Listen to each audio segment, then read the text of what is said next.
पिछले जन्म में मैंने अपनी गर्लफ्रेंड के साथ एक छोटे खरगोश का टैटू बनवाया था, लेकिन किसे पता था कि प्रलय आने के बाद टैटू ही शक्तियाँ जागृत करने का जरिया बन जाएगा। मेरी गर्लफ्रेंड स्पिरिट रैबिट में बदल गई और मुझे हर जगह छिपाकर बचाती रही, जबकि मेरे पास कोई टैटू नहीं था, इसलिए मैं एक भी शक्ति जागृत नहीं कर पाया। मैं सिर्फ बेबस होकर देखता रहा कि वह अकेले ही भयानक दानवों से लड़ रही है। आखिरकार मुझे बचाने के लिए उसने अपनी जान दे दी। पछतावे और दर्द के साथ जब मैंने दोबारा आंखें खोली तो पाया कि मैं प्रलय आने से ठीक एक दिन पहले पुनर्जन्म ले चुका हूँ। इस बार मैंने अपनी सारी संपत्ति बेच दी और सीधे टैटू शॉप पहुंच गया। मैंने कसम खाई कि इस बार मैं फूड चेन के सबसे ऊपरी स्तर पर खड़ा रहूंगा। मेरी छाती पर पांगु द्वारा आकाश और धरती को अलग करने वाला टैटू बनेगा। पीठ पर 9 ड्रैगनों द्वारा ताबूत खींचने वाला टैटू। बाएं पैर पर डोंगहुआंग दाइयी और दाएं पैर पर महान वानर राजा कैतियान द शेंग। 8 मास्टरों के हाथ से टैटू मशीनें गिर पड़ी और वे मुझे ऐसे देखने लगे जैसे मैं कोई पागल हूँ। लड़के, क्या तुझे अपनी जान प्यारी नहीं है? पांगु का टैटू ही पहले से फॉरबिडन डेस्टिनी माना जाता है और तू ऊपर से 9 ड्रैगनों वाला टैटू भी बनवाना चाहता है। वह कोई साधारण मिथिकल टोटम नहीं, बल्कि करोड़ों जीवों का विनाश करने वाला फॉरबिडन टैटू है। मैं ठंडे स्वर में हंस पड़ा। अगर 1 मिलियन कम है तो मैं 10 मिलियन दूंगा। मुझे चाहिए कि आप खुद सुई चलाएं और बाकी लोग आपकी मदद करें। 7 दिनों के अंदर यह काम पूरा होना चाहिए। मास्टर का चेहरा बदल गया। 7 दिन? तुम पागल हो गए हो। इतने बड़े टैटू को 7 दिनों में पूरा करना नामुमकिन है। मैंने अपनी जेब से एक सूची निकाली और मेज पर फेंक दी। Military grade recovery gel, bionic repair patch, imported painkiller और एंटी इन्फेक्शन मेडिसिन, सब कुछ मैं पहले ही तैयार कर चुका हूँ। आप सिर्फ टैटू बनाइए, जान की जिम्मेदारी मेरी। मास्टर मुझे घूरता रहा। पूरे 30 सेकंड तक वहाँ सन्नाटा छाया रहा। आखिरकार वह झुका टैटू मशीन उठाता है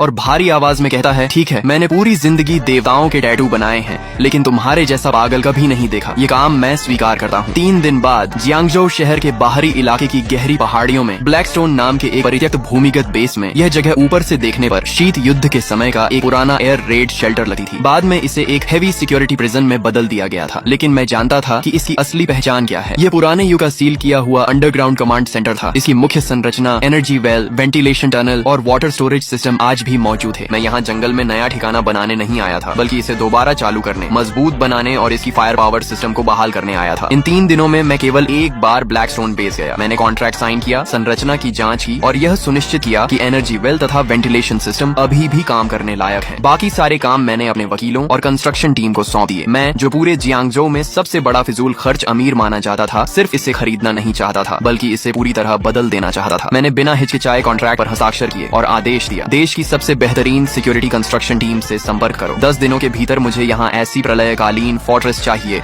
जिसमें एक मक्खी भी घुस न सके। 5 मीटर ऊंची मिलिट्री ग्रेड अलॉय वॉल, करोड़ों टन दबाव झेलने वाला blast proof gate, top level ecological circulation system और नीचे सील की गई एनर्जी अलॉय फैसिलिटीज, सब कुछ रिपेयर करके दोबारा चालू किया जाए। मैंने 100 मिलियन नकद निकाल दिए। 10 दिनों के भीतर पूरा पैसा ट्रांसफर कर दिया जाएगा। पैसों की चिंता मत करो, मैं 3 गुना मजदूरी दूंगा। 24 घंटे लगातार काम चलेगा। मेरे एक के बाद एक आदेशों के साथ पूरा जियांगजो हिल उठा। इसी दौरान टैटू शॉप में मास्टर खुद मेरे शरीर पर सुई चला रहा था, जबकि उसके 3 शिष्य रंग भरने, लाइन खींचने और त्वचा साफ करने में मदद कर रहे थे। मेरी पीठ पर बने 9 ड्रैगनों वाले टैटू में पहली काली ड्रैगन की आकृति पूरी हो चुकी थी। हालांकि उसकी आंखें अभी नहीं बनाई गई थीं, लेकिन फिर भी उससे एक अजीब दबाव महसूस हो रहा था। मेरे दोस्त शू शियाओ दाओ बगल में बैठा था। उसकी बाईं बांह पर बना नज़ा का टैटू लगभग पूरा हो चुका था और बेहद भयानक दिखाई दे रहा था, जबकि जियांग शिंगई बगल के निजी कमरे में था, जहाँ एक महिला टैटू आर्टिस्ट उसके 9 स्वर्गीय देवी वाले टैटू की बारीकियां पूरी कर रही थी। मेरा फोन लगातार मेरे पास रखा था। स्क्रीन पर वकीलों, एजेंटों, कंस्ट्रक्शन टीम और मटेरियल सप्लायर्स के संदेश लगातार आ रहे थे। एक तरफ मैं सुई की पीड़ा सह रहा था और दूसरी तरफ अपनी सारी संपत्ति बेचकर पहाड़ों के बीच उस परित्यक्त जेल को खरीदने में लगा हुआ था। तभी मैंने एक लाइव स्ट्रीमिंग ऐप खोला और शहर की ट्रेंडिंग लिस्ट में पहले नंबर पर चल रहे लाइव रूम में प्रवेश किया। वहाँ कोई और नहीं बल्कि मेरा कट्टर दुश्मन जियांगजो के सबसे अमीर आदमी का बेटा शू रुई था।